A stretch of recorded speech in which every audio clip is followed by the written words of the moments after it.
time, there's a way people doubtless sin. Rock. Remember when they brought her in, and they threw her down in the dirt, and they gathered around her angrily with rocks in their hands. Clothes, if she had any, torn off, tears spilling in the dirt with shame and anger. Where was the man? Was she his heart's love, or just the afternoon's activity? No way to know.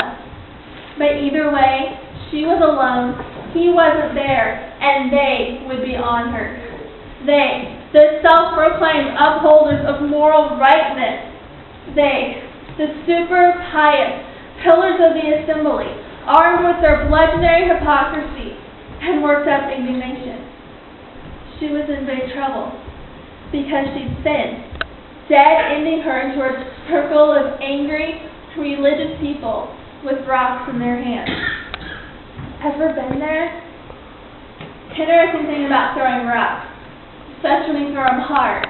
It kind of feels good, like you're a little safer inside, like you're glad that's gone, like the rock you found the evil and you cast it away from yourself. No, you say inside, you can't do that. You were wrong. That was bad. Like you've done your part to stop it. I told her exactly what I think of that sin. Problem is, rocks don't hit sin. They hit people. Remember that scene in Forrest Gump where Jenny goes back to her childhood house and she stares at that shack where her daddy, her trusted daddy, would come to her bed at night and use her like a trash receptacle. She picks up a little rock and she flings it at the house, breaking a window, and she stares hard, and as a tear starts to sting her eyes, she picks up another rock and she throws it as hard as she can, and she throws, flinging and crying until finally she just collapses on the ground. And then quietly, and in this own simple way, Forrest pronounces, sometimes there just aren't enough rocks. And there aren't. Jenny was hurling those rocks at the right thing. Sin, dark, the blackness that overcomes people's hearts and makes them unrecognizable as human beings. But there aren't enough rocks in all the world to beat the sin out of it. What we want to beat out of the world with our rocks has never come out yet. So when one man stepped out of the crowd that day and scribbled something in the dirt, he reminded a group of angry people who wanted to beat the sin out of her. And it just wasn't possible. And he wasn't going to let them try so they could feel better. They could kill her.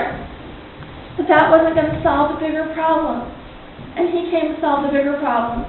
So we wouldn't have to try with our little, pathetic rocks. But we won't put them down.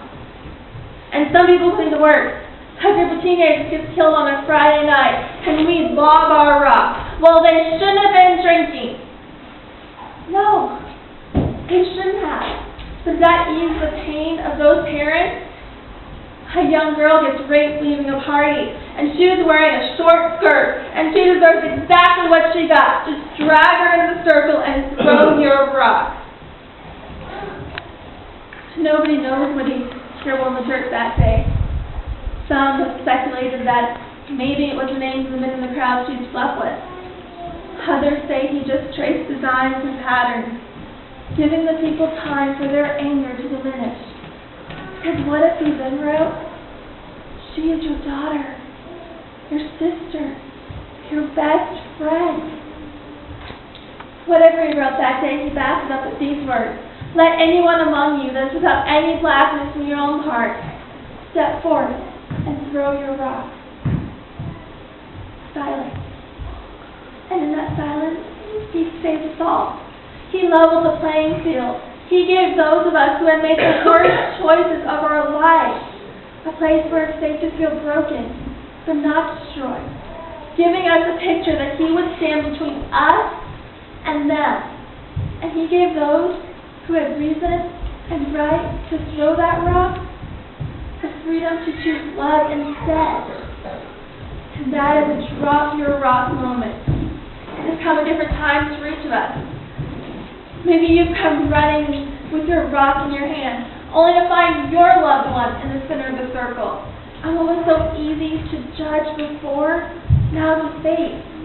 And your son tells you he's homosexual, or your best friend confesses in agony that she's having an affair, and maybe your grip tightens and your teeth clench, and your grip on your rock tightens even more, and you want to throw it, you want to tell him exactly what you think of that sin, just beat it out of him, but you don't. And you realize that you can drop the rock, and as your grip loosens, and your tears fall. Listen to that sound. Imagine what she felt that day, punch-soaked, waiting to feel the pain of all those rocks, and instead, hearing them drop to the ground. Have you ever trembled and told a friend something you have done terribly wrong, and then hunched over waiting to feel those cold stones where the judgment hit you in the back, and instead, you hear the flat thud of grace as the rock hits the ground? Our rocks will never change the world, only pockmarked it with hate and fear. But just maybe, he wrote in the sand that day, my rock is bigger than yours. I'll handle it once, so you can drop it.